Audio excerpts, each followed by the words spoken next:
तो चले दोस्तों, इस वीडियो में बहुत सारी चीज़ों को कवर करना है। तो let starts with the first important news जो कि इलेक्ट्रिक व्हीकल से रिलेटेड। सो इलेक्ट्रिक व्हीकल की अगर हम लोग बात करें, एक फ्यूचर ओरिएंटेड सेगमेंट तो है ही है, बट यस, सरकार के सपोर्ट के बिना ये सेक्टर जल्दी रफ्तार नहीं पकड़ेगा। तो सरकार अपनी साइड से तो कोशिश कर ही रही है। सो फिलहाल हम कह सकते हैं दोस्तों, हुंडई मोटर इंडिया लिमिटेड जो अभी रिसेंटली लिस्ट हुआ था हमारे मार्केट में, आप सभी लोगों को पता ही है, काफ़ी बड़ा आईपीओ था। ठीक है, सो हुंडई मोटर की बात करें एंड उसी के साथ साथ टीवीएस मोटर की बात करें। सो टीवीएस अगर देखा गया तो आपको पता है 2 व्हीलर 3 व्हीलर में काम करता है। हुंडई की बात करें तो ये तो 4 व्हीलर में मेजरली इनके काम चलते हैं। ठीक है, इन दोनों के बीच में हम लोगों को पार्टनरशिप होते हुए देखने को यहाँ पे मिल चुके हैं, मतलब कोशिश चल रही है। ठीक है, सो आप देख सकते हो कि यहाँ पे हुंडई की बात कर ले, टीवीएस की बात करें, कोलैबोरेशन हम लोग को होते हुए देखने को यहाँ पे मिल रहा है।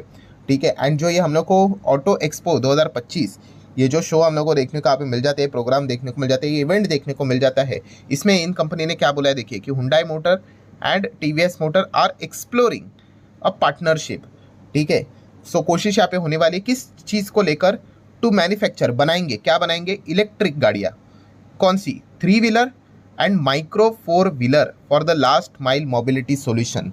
ठीक है, मतलब हम कह सकते हैं कि 3 व्हीलर की भी गाड़ियाँ बनाएंगे एंड उसी के साथ साथ 3 व्हीलर ऑल्सो, एंड कौन से है, 4 व्हीलर की भी, माइक्रो 4 व्हीलर की भी बात यहाँ पे हो रही है। 4 व्हीलर में हुंडई का अच्छा एक्सपीरियंस है, 3 व्हीलर की अगर हम लोग बात करें तो वहाँ पे टीवीएस का अच्छा एक्सपीरियंस है। सो दोनों मिलाकर इस क्षेत्र में आगे बढ़ने का विचार करते हुए देखने को यहाँ पे मिल रहे हैं, जो बाकी के कॉम्पिटिटर के लिए काफ़ी बड़ा चुनौती भरा साबित यहाँ पे हो सकता है। सो एक कमाल की खबर हम लोग को देखने को मिल चुकी है। वैसे टीवीएस की अगर हम लोग बात करें, टीवीएस मोटर की, सो आप यहाँ पे देख ही सकते हो कि TVS motor enter electric 3 wheeler space with the king EV max की अगर हम बात करें, along with the almost 3 lakh के आसपास हम लोग को ये सारी चीज़ें देखने को यहाँ पे मिल रही। गाड़ी की अगर हम लोग बात करें, एंड खासियत क्या है इसमें, ब्लूटूथ कनेक्टिविटी हम लोग को देखने को यहाँ पे मिल रही है। सो टेक्नोलॉजी को और ज़्यादा यहाँ पे जोर देने की कोशिश वो यहाँ पे कर रहे हैं। अभी तो आप सभी लोगों को पता ही है, जितने भी नई नई चीज़ें यहाँ पे आ जाती है उसमें टेक्नोलॉजी इनबिल्ड होनी ही चाहिए।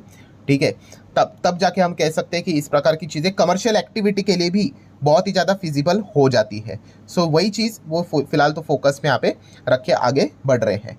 सो आगे बढ़ेंगे दोस्तों तो नज़ारा टेक के बारे में। नज़ारा टेक आप सभी लोगों को पता है, ऑनलाइन गेमिंग वाला ये कंपनी देखने को मिल जाता है। सो इससे रिलेटेड एक काफ़ी पॉजिटिव खबर हम लोग को देखने को मिल रही है कि कंपनी ने लगभग 495 करोड़ की फंडिंग यहाँ पे सिक्योर कर लिए। पैसा उठाना बहुत इंपॉर्टेंट चीज़ होती है, काफ़ी टफ चीज़ होती है, आप सभी लोगों को पता ही है। एंड ओपन ऑफर हम लोग को लॉन्च होते हुए देखने को यहाँ पे मिल चुका है। मतलब हम कह सकते हैं वो 26% के आसपास का स्टेक हम लोग को देखने को यहाँ पे मिल जाएगा। ऑब्वियसली इतना, मतलब रफली 500 करोड़ का पैसा वो उठा रहे हैं, तो क्या करेंगे उससे। सो आप देख सकते हो कि इससे वो, उनका टारगेट क्या है कि इन्वेस्टमेंट भी करेंगे एंड कुछ एक्विजिशंस भी करेंगे। एक्विजिशंस किसका करेंगे, ऑब्वियसली गेमिंग कंपनी तो गेमिंग का ही काम करेंगे। आप देख सकते हो मल्टीपल गेमिंग कंपनीज जिनका बहुत अच्छा खासा वेल एस्टेब्लिश गेमिंग आईपीएस देखने को मिल जाती है, उनको वो उठाने की कोशिश करेंगे। ठीक है, सो डेफिनेटली इस चीज़ के लिए पैसे की रिक्वायरमेंट होती है। पैसे तो मिल जाते हैं, ऑब्वियसली बैंक बिंग यूजुअली इतना इजीली पैसा देते हैं नहीं, फिर क्या करेंगे, आपको इक्विटी डाइल्यूट करना पड़ेगा, इस प्रकार की अलग अलग चीज़ें लानी पड़ती है। सो नज़ारा टेक इस चीज़ को लेकर ज़रूर फोकस में रहने वाला कंपनी होने वाला है। नेक्स्ट बात करेंगे तो बीडीएल की बात करें, जब से मिनिस्ट्री ऑफ डिफेंस की ओर से इनको ऑर्डर मिले हैं तब से लेकर अभी तक बीडीएल रुकने का नाम नहीं ले रहा है। बहुत ही अच्छा खासा परफॉर्मेंस देखने को मिल रहा है। बीडीएल के ऊपर ऑलरेडी मैंने डिटेल में वीडियो बनाकर रखा हुआ था। ठीक है, जैसे कि आपको पता ही, मैं इन्फॉर्मेशन एनालिसिस, मतलब जो कंपनी के बिजनेस की अगर हम लोग बात करें उससे रिलेटेड बातें मैं जरूर आपके सामने रखता हूँ। बीडीएल का सबसे स्पेशलिटी मैंने आप लोगों को क्या बताया था, यस, कि डिफेंस में काम करता है, बट है क्या, ये मिसाइल बनाने वाली कंपनी, इसके लोगों से ही देखने को मिल जाता है। एंड मिसाइल बनाती है तो आर्मी को मिसाइल चाहिए, नेवी को चाहिए, एयरफोर्स को चाहिए, हर कोई, अगर हम लोग यहाँ पे बात करें, मतलब जो हमारे आर्म फोर्सेस है सबको चाहिए मिसाइल्स। ठीक है, मतलब एक फाइटर जेट भी फाइटर जेट कब बनता है भाई, जब उसमें मिसाइल होगा तो, वरना उस जेट का फायदा क्या। ठीक है, एक नेवल शिप में भी और नॉर्मल शिप में अंतर क्या होता है भाई, उसमें मिसाइल्स होने चाहिए। ठीक है, तो यही तो खासियत है, इसीलिए देखा गया तो इनको मल्टीपल ऑर्डर्स इधर उधर लेफ्ट राइट अप डाउन मिलते रहते हैं। तो ये बिजनेस का अंडरस्टैंडिंग होना चाहिए। ठीक है, तेजी देखकर मन बनाना ये एक कमजोर इन्वेस्टर की निशानी होती है। वो क्या गिरावट के चलते भाग भी जाएगा, एंड कोई भी स्टॉक बिना गिरावट के चलता ही नहीं, गिरावट तेजी ऐसा ही माहौल देखने को मिलता है। एनीवेज, पेटीएम की बात होगी दोस्तों, पेटीएम के नंबर्स देखने को यहाँ पे मिल गए हैं। सो कैसा रहा कंपनी का लॉस परफॉर्मेंस की बात करें, लॉस में ये कंपनी तो नैरो थोड़ा कम हो गया, लॉस 208 करोड़ तक देखने को मिला है। हालांकि इसमें एक थोड़ा सा बैड न्यूज़ क्या है कि रेवेन्यू हम लोग को टॉप लाइन डिक्लाइन होते हुए देखने को मिल गया समवेयर अराउंड 36% के आसपास। सो नो डाउट इतने सारे रिस्ट्रिक्शन लगाए इनके बिजनेस के ऊपर तो कमबैक करना काफ़ी टफ होने वाला है, बट स्टिल अगर देखा गया कंपनी अपने साइड से अच्छा कमबैक करने की कोशिश कर रही है। नेक्स्ट बात करेंगे वोडाफोन आइडिया। आज के दिन ऐसा सर्किट क्यों लग गया, तो आप सभी लोगों को पता है इनमें जब भी सर्किट लगते हैं ना, दो ही खबरें रहेंगी, याद रखना। एक होगा फंडिंग से रिलेटेड, ठीक है, कोई तो पैसा लगा रहे करके, और दूसरा वरना देखा गया तो एजेआर से रिलेटेड, एजेआर ड्यूज से रिलेटेड, ठीक है। तो आज की कौन सी खबर देखने को मिल रही है, हेडिंग ही काफी है, ये देखो एजेआर दिख गया, एजेआर ड्यूज। सो क्या बोला जा रहा है यहाँ पे, और कुछ नहीं भाई, इनके ऊपर इतना बकाया है ना, वो माफ करने की बातें करेंगे ना, दैट्स इट, ये स्टॉक भागेगा। तो आप देख ही सकते वही रहेगा कि टेलीकॉम कंपनियां रडार पे देखने को मिला, रिपोर्ट के जरिए बोला जा रहा है कि सेंटर मतलब गवर्नमेंट की बात करें, सेंट्रल गवर्नमेंट की बात करें, मूलिंग मतलब ऐसी बातचीत हो रही है, ठीक है, जो अभी तक कंफर्म नहीं हुई है, बट ऐसी बातचीत हो रही है, अंदर खुसफुस बोलते हैं ना, ऐसा चल रहा है कि waiver of substantial portion of AGR dues, मतलब एक बहुत ही इंपॉर्टेंट यहाँ पे जो बकाया है वो इन कंपनीज का माफ किया जा सकता है। ऐसी खबर रिपोर्ट के जरिए बोली जा रही है। आप देख सकते हो कि ऐसा बताया जा रहा है कि कितना somewhere around 50% of interest and 100% of the penalties and the interest on penalties might be क्या किया जा सकता है, वेव किया जा सकता है, ऐसा सोर्सेस के जरिए, रिपोर्ट के जरिए बोला जा रहा है, ठीक है। तो अभी डेफिनेटली किसके दिमाग में ये तो डाउट आएगा ही, अरे सर तो फिर बाकी टेलीकॉम कंपनी को भी तो राहत मिलेगी, तो ये वोडाफोन आइडिया क्यों ज़्यादा नाचता है, बाकी तो ठीक ही नाचता है। याद रखना दोस्तों, बाकी कंपनीज अपने मन में बोल रहे होंगी भाई हमारे ऊपर माफ भी मत करो, ठीक है, क्यों, क्योंकि इस चीज़ के चलते वोडाफोन आइडिया कमबैक नहीं कर पाएगा, ठीक है। वोडाफोन आइडिया को कमबैक करना है तो भाई जब तक एजीआर ड्यूज का ये जो लटकती हुई तलवार नहीं निकलती है ना भाई, वोडाफोन आइडिया तो भाई उस मतलब बैंड ही बचता रहेगा। इतना हेवी कर्जा है इनके ऊपर, कैसे कमबैक करेंगे, ठीक है। मतलब आप सोच कर देखो कि आपके ऊपर 5 करोड़ का कर्जा एंड आपके पास सैलरी मतलब बोलते हैं ना जॉब ही नहीं है, एंड अगर है तो बहुत छोटी मोटी, आप कैसे पे कर पाओगे, दिन ब दिन आपका कर्जा बड़ा बनता ही जाएगा। तो डेफिनेटली हम यहाँ पे कह सकते हैं बाकी टेलीकॉम कंपनी सामने से तो नहीं बोलेंगी, बट मन में कहेंगे कि भाई हमें कुछ माफ भी मत करो, चलेगा। अगर ये सारी चीज़ें माफ की बाकी कंपनीज को भी फायदा होगा, बट वोडाफोन आइडिया जैसी कंपनी जिंदा भी हो सकती है, वापस कमबैक भी कर सकती है, इसके चांसेस बहुत बढ़ जाएंगे, ठीक है। सो लेट्स सी, ऐसी बातें बोली जा रही, अभी बोली जा रही, तो इसका कंफर्मेशन कब मिल सकता है, देन माइट बी, वो भी पॉइंट्स ऐसे रिपोर्ट्स के जरिए बोला जा रहा है कि शायद से बजट में इसका अनाउंसमेंट हो सकता है, माइट बी, ऐसी चीज़ें सामने आ रही है। लेट्स सी, देख लेते हैं यहाँ पे क्या होता है करके। बट अगर ऐसा हुआ तो वोडाफोन आइडिया के लिए एक बहुत बड़ा मतलब हम कह सकते हैं रिलीफ देख सकते हैं, ठीक है, एक बहुत बड़ा मतलब आप कह सकते हैं पीठ के ऊपर लिटरली 100 kg क्या वजन रखा हुआ है, वो वजन हल्का हो जाएगा। इसका अर्थ ये नहीं कि डायरेक्टली मतलब उड़ना ही शुरू हो जाएगा, उसके बाद बिजनेस भी करना है, बट जब तक ये चीज़ों के साथ सॉल्व नहीं होगा, डील नहीं होगी, कंपनी का कमबैक करना काफ़ी मुश्किल है। एनीवेज चलो आगे बढ़ लेते हैं विप्रो से रिलेटेड।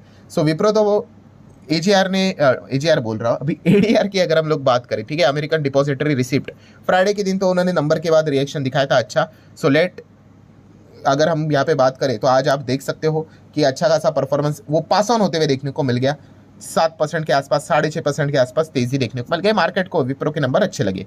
देन वारे एनर्जीज की अगर हम लोग बात करें तो एक अच्छी खबर हम लोगों को देखने को यहाँ पे मिल रही है, माइट भी मार्केट क्लोज आने के बाद ही खबर आई है कि इनको एक और ऑर्डर मिल चुका है, 180 मेगावाट की अगर हम लोग बात करें सोलर मॉड्यूल का ऑर्डर इन्होंने रिसीव यहाँ पे कर लिया है। तो अच्छी बात है भाई, ऑर्डर मिलते रहने चाहिए, तभी तो पैसे आते रहेंगे।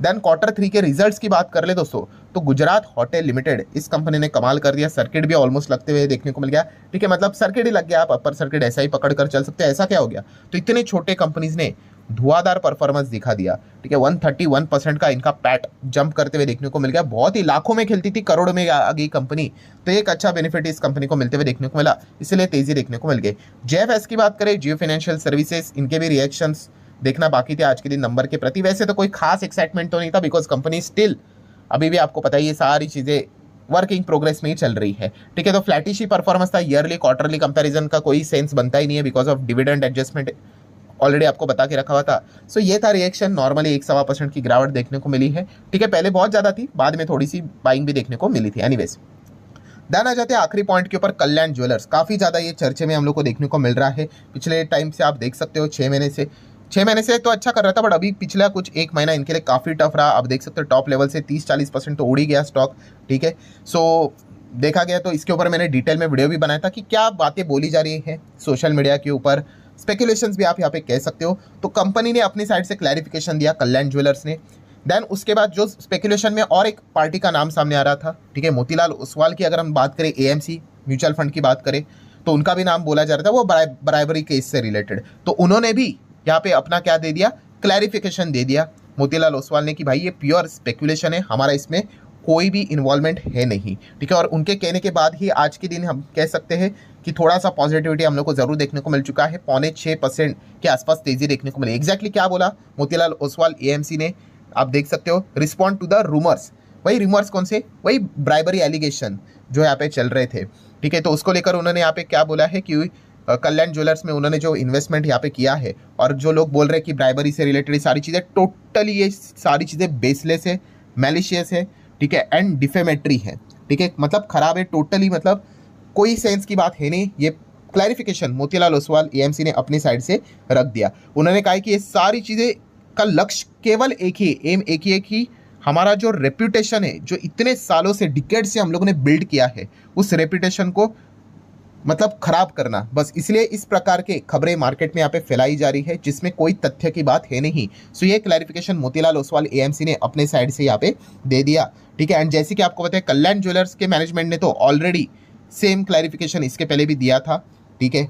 सो डेफिनेटली हम कह सकते हैं कि इसी के बाद आज के दिन थोड़ा बहुत ही पॉजिटिविटी देखने को मिल चुका है। बट येस, यही सारी खबरों के चलते कल्याण ज्वेलर्स अभी काफ़ी कुछ ज़्यादा हम लोग को फोकस में देखने को मिल रहा है। एंड रिसेंट अभी आने वाले समय में इनके नंबर्स भी हम लोग को देखने को मिलेंगे। एंड उसके बाद जो भी कॉन कॉल रहेगी, अगेन मैनेजमेंट की जो बातें रहेगी, उसमें वो इस पॉइंट को वापस दोबारा रिपीट भी करवा सकते हैं। सो आशा करता हूँ दोस्तों सारे जो जितने भी इंपॉर्टेंट इन्फॉर्मेशन थी, न्यूज़ थी, वो कवर कर लिए। वीडियो हेल्पफुल लगा होगा, चाहो तो लाइक एंड शेयर कर सकते हो। मिलते हैं अगले वीडियो में, तब तक के लिए बाय बाय।